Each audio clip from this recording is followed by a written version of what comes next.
Kumbaga, sariwain nyo lang kung kaya yung inyong panliligaw noon. Kunti lang, no? Kunti lang. Kung anong pizza.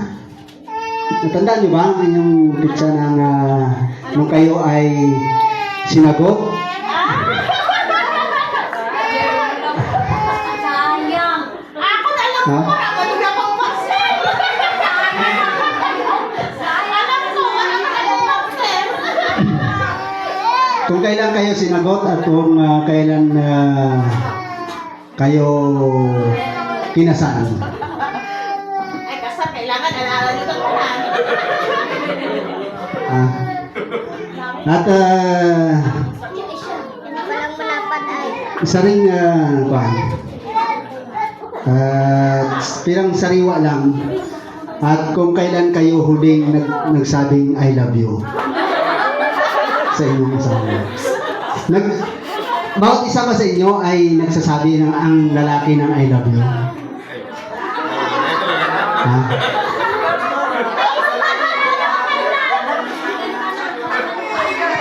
Sino muna?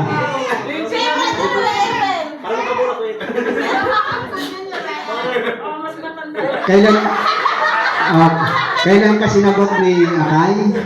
At kung kailan kayo kinasal?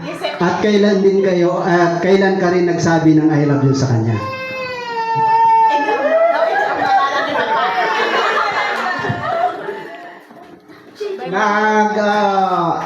Yung sa aming yung kinasal, wala naman ako sinabi sa kanya na I love you. Basta sinabi ko lang na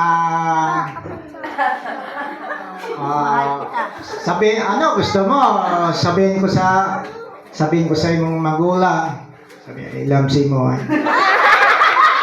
Yun lang, pero sabihin na I love you, parang kulang ang aming mga pag-usapan.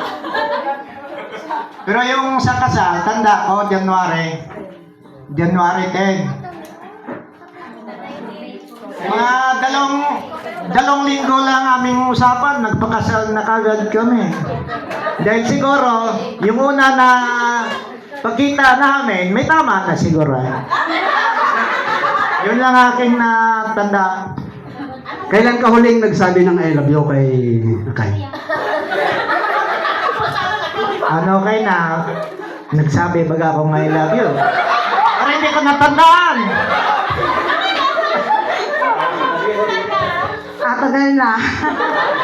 nung bago mag-posto. Ibig sabihin, hindi ka nagsasabi ng I love you gabi-gabi?